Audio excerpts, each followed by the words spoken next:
Welcome to This Explainer. Today, we're unpacking some seriously profound ancient Eastern philosophies, all about how we connect with the truth.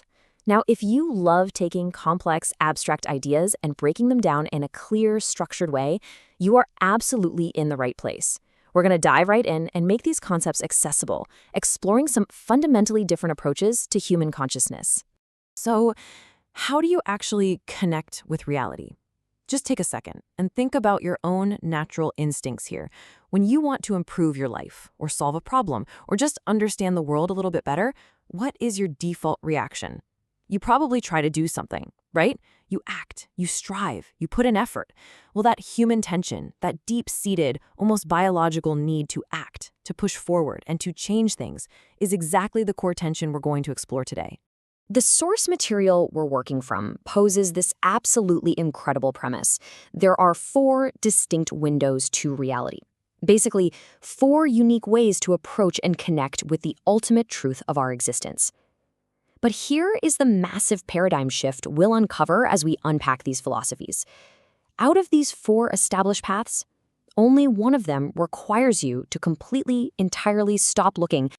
Right, so 4 paths. That number is kind of our anchor and the framework for this entire exploration. We're going to break down these 4 distinct approaches, pulling directly from our source material just to see exactly how they stack up against each other. And we'll start with the ways that are definitely the most familiar to us. All right, Section 1, the 3 traditional paths, or the active pursuit of truth. Okay, so these first 3 paths, they're noble, they are incredibly powerful, and they're historically very rich. But they all share one huge defining characteristic. They literally require active doing. They're all driven by an effort to change something, whether that's yourself or the world around you. Take the path of action, which is known in the East as karma yoga. In this framework, consciousness changes content. Think of it like this. If you see someone who's fallen into a river and they're drowning, you jump in and you save them. You're actively changing the environment, the content, to find freedom and to alleviate suffering. It is a highly action-oriented path, like you'd see in traditions like Jainism. Now, contrast that directly with the path of knowledge, or Jnana Yoga. Here, the dynamic is flipped entirely. Content changes consciousness. Think of teachings from figures like Krishnamurti. You just observe reality exactly as it is, you drop all your prejudices, and you allow that raw reality to transform your mind and clear away your ignorance. And that brings us to the 3rd traditional route, Bhakti Yoga, which is the path of feeling. Here, the change is completely mutual. Consciousness and content are interacting and affecting each other simultaneously. It's this beautifully reciprocal process, kind of like a lover and a beloved, where the subject and the object meet and just merge into total unity. Our source material points out that this path often feels more whole or rounded because it bridges elements from those first 2 paths. You see this deeply emotional, interactive approach in traditions like Christianity, Islam, and the Vaishnavas. And the ultimate goal of this mutual change, of this constant merging, well, it's love. So when we lay these 3 paths out side by side, we see a really clear triad of doing. Karma wants freedom by changing the content. Jnana wants truth by letting content change consciousness. And Bhakti seeks love through mutual change. Now, don't get me wrong, these are incredibly powerful methods. They are literally the foundations of major world philosophies. But, and this is the vital turning point of our explainer today, they all leave something in the mind that still has to be done. In every single one of these paths, there is still a goal. There is still striving. There's this subtle underlying tension of trying to become something else. You're constantly working toward a future state of freedom or truth or love. And because of that, you are never fully 100% at rest in the present moment. Which brings us to Section 2. Enter the 4th way, the royal path of transcendence. Now, grasping this next path requires a fundamental, radical shift in how we usually think about self-improvement, spirituality, and honestly, reality itself.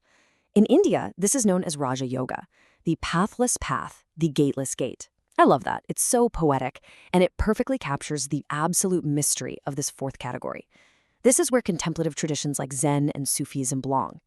In this 4th way, consciousness doesn't change the content, and the content doesn't change consciousness. Think about the magnitude of that for a second. Absolutely nothing changes nothing. Everything is just as it is, and no change is required whatsoever.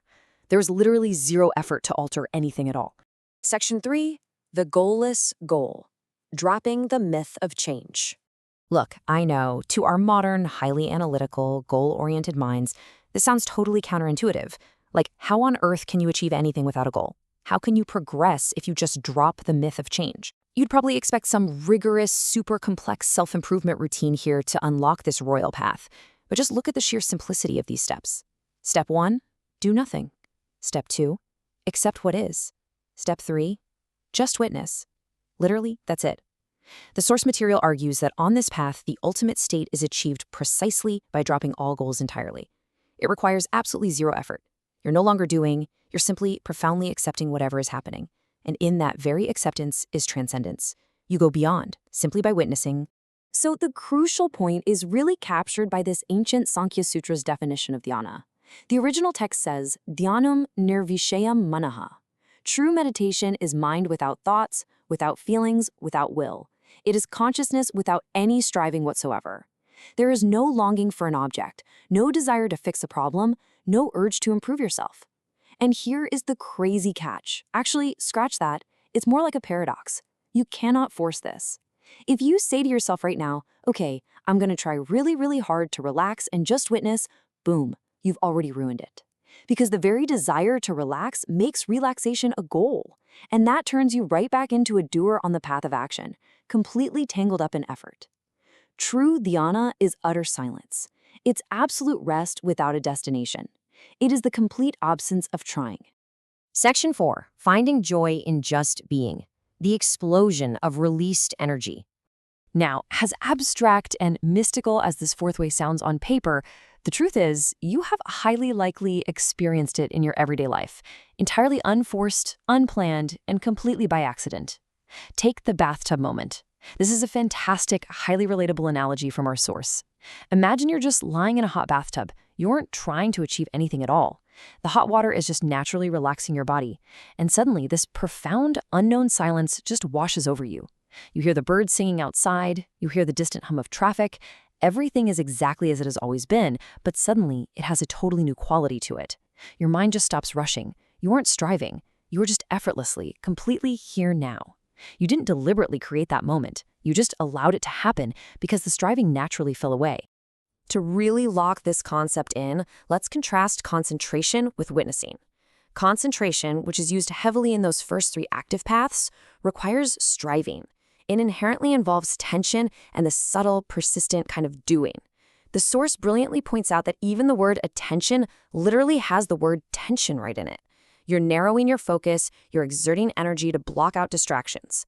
Witnessing, on the other hand, is pure relaxation. It is this absolute expansive silence. It's just being. When you heard that bird singing from the bathtub, you didn't hear it because you were intensely concentrating on the window, right? You didn't focus your ears to block out the sound of the water. You heard the bird simply because you were there. You are a passive, completely open witness to reality unfolding. Ultimately, the source leaves us with this incredibly powerful realization. And when there is no need to change, joy explodes. Because the energy that gets involved in changing things is no longer involved anywhere. It is released.